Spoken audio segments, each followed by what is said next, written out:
नमस्कार। अच्छा, कभी सोचा है कि एक मामूली से धक्के और एक जानलेवा हमले में कानून की नज़र में कितना फर्क हो सकता है? आज के इस विश्लेषण में हम यही समझने की कोशिश करेंगे कि कानून हमारे शरीर के खिलाफ होने वाले अपराधों को आखिर देखता कैसे है। ये एक ऐसा टॉपिक है जो हम सभी से कहीं ना कहीं जुड़ा हुआ है।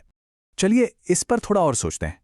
एक तरफ किसी को बस धक्का दे दिया और दूसरी तरफ किसी पर गोली चला दी गई।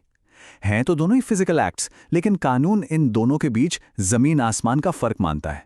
आज हम यही समझेंगे कि किसी भी जुर्म की गंभीरता तय करने में इरादे यानी इंटेंट और उसके नतीजे यानी आउटकम का क्या रोल होता है।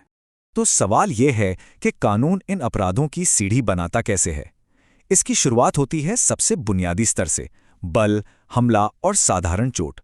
तो देखिए, कानून में ना हर चीज की शुरुआत होती है बल या फोर्स के कॉन्सेप्ट से। यह बहुत ही सिंपल है।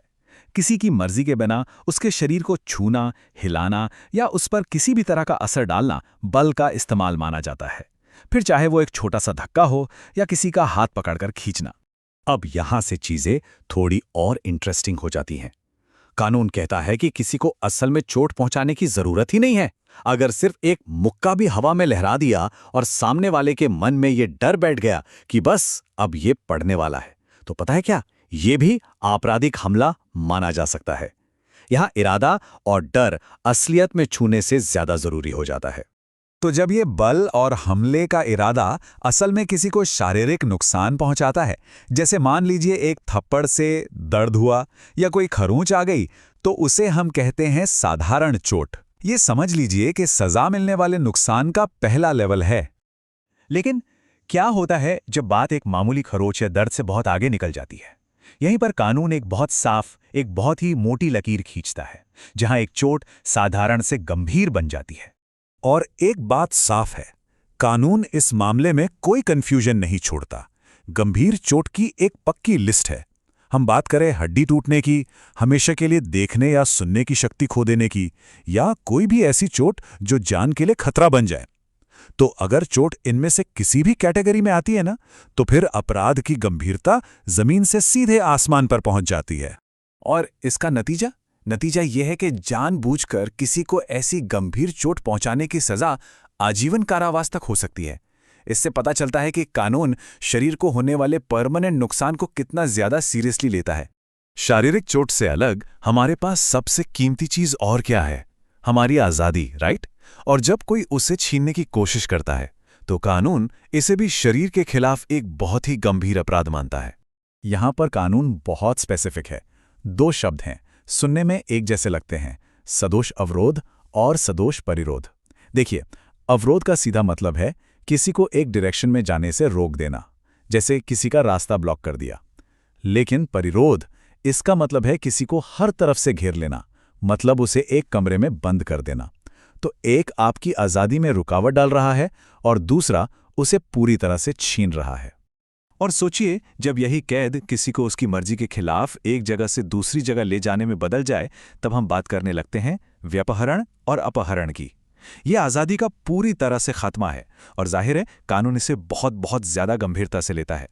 चलिए, अब हम आते हैं शारीरिक अपराधों के सबसे ऊंचे, सबसे गंभीर स्तर पर, वो जगह जहां आखिरी सीमा भी पार हो जाती है, यानी किसी की जान लेना।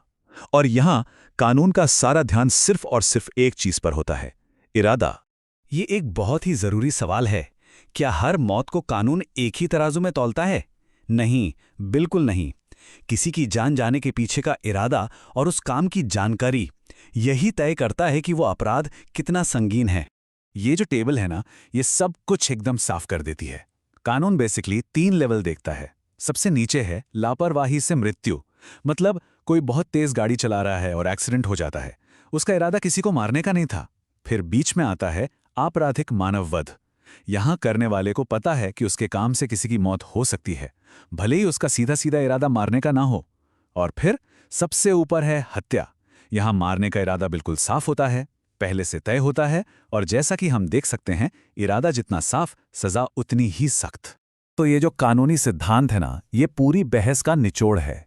आखिर में जब किसी की जान लेने का मामला आता है, तो इरादा ही सब कुछ तय करता है। अगर इरादा मारने का था, तो वो हत्या है, सिंपल एज दैट।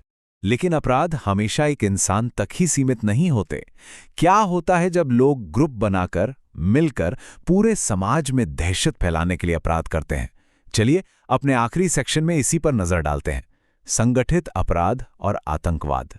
देखिए, जब अपराध ऑर्गेनाइज्ड हो जाते हैं तो उनका निशाना कोई एक व्यक्ति नहीं बल्कि पूरा का पूरा समाज होता है। ऑर्गेनाइज्ड गैंग्स और आतंकवादियों का मकसद सिर्फ नुकसान पहुंचाना नहीं होता, उनका असली मकसद होता है डर फैलाना। और इसीलिए कानून ऐसे कामों के लिए सबसे सख्त सजा रखता है, क्योंकि ये हमारे समाज की नींव पर हमला करते हैं। तो घूम फिर कर हम वहीं आ गए जहां से हमने शुरुआत की थी। न्याय के लिए क्या ज्यादा जरूरी है, किसी काम का नतीजा या उस काम के पीछे की नीयत? ये एक ऐसा सवाल है जिस पर कानून और हम सब शायद हमेशा ही सोचते रहेंगे।